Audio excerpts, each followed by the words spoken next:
This is Taya Graham reporting for the Real News Network in Baltimore City, Maryland. Is school funding fair? Well, that's why the Kirwan Commission has gathered inside here today in order to discuss what they consider an outdated funding formula. In fact, they're asking for another $2.9 billion to make sure that Baltimore City public schools are safe, fair, and equitable for the children.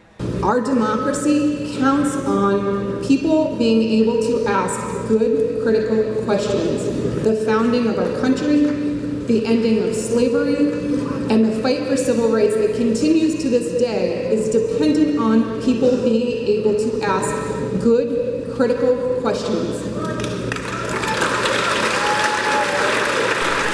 The testimony in front of the Kirwan Commission, a body tasked with making Maryland school funding more equitable, was passionate. I know that other schools, whether they are in private or wealthier zip codes, provide their students with access to accelerated coursework. This advantage provides students with ample opportunity to go to college. For them, college is an expectation. For us, sometimes feels like a dream. Students and advocates sharing the podium to urge officials to fund education equally, which many say has been lacking for decades. On one level, this issue is indeed complex. It could be controversial, and it's intertwined with nearly every major cross-current in our society. But on another level, it really is starkly very simple. It is a question of equity. For decades, Baltimore's majority black school district has been underfunded because the formula for state aid ignored the impact of concentrated poverty. A funding formula which failed to take into account a litany of ills which have afflicted the city: hypersegregation, redlining, and lead poisoning. And while Maryland schools rank among the top in the nation, Baltimore City students lag as they try to learn in crumbling buildings and unsafe classrooms. However, the new formula must ensure that the state meets its constitutional mandate to provide quality education for every student in Maryland, including in our city. But even as city leaders professed a commitment to more funding for city schools, a little-known fact emerged.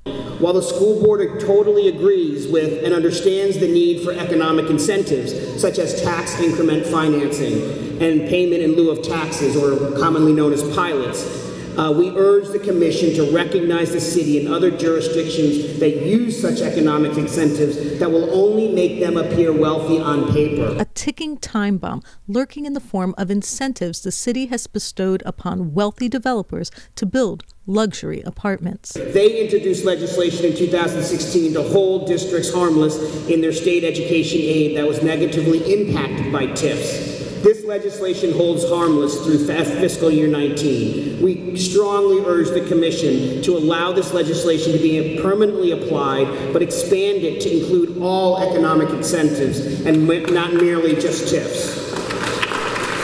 It was a potential loss of state dollars that could overwhelm any restorative funding initiative. That's because the rich developers who are building these luxury apartments do not have to pay taxes for years. Meanwhile, when the state calculates school funding, it includes the value of buildings in determining Baltimore's share, even if they're not paying taxes, which means the city stands to lose millions as it tries to fix decades of unequal funding. But what we want you to know is that buildings don't create great students. Teachers and resources do. A harsh truism that in Baltimore, like the rest of the country, as the rich get richer, public schools get poorer. And it's a problem that many testified goes beyond education. Community schools and after-school programming are proven strategies to support low-income students and families, creating conditions which lead to crime, unemployment, and social despair. The Baltimore City School Board has tasked our CEO to develop a plan that does address the social and emotional needs of our children. And I'm hopeful that the Commission's recommendations will also take into account the social and emotional needs and how they need to be supported to assure that our students can learn. In a city that spends far more on police than education, education spending is the best way to reduce crime.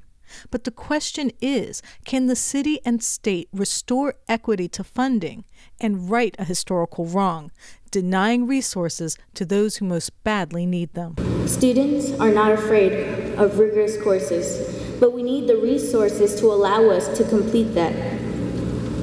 Also to compete, not just among other Maryland students, but the world. And can a community committed to giving generous subsidies to the richest ever truly fix an institution meant to serve us all? It is imperative that we fund schools in order to change the nature of our city. Fully funded education leads to a safer and sounder Baltimore. Thank you. This is Taya Graham and Stephen Janis reporting for the Real News Network in Baltimore City, Maryland.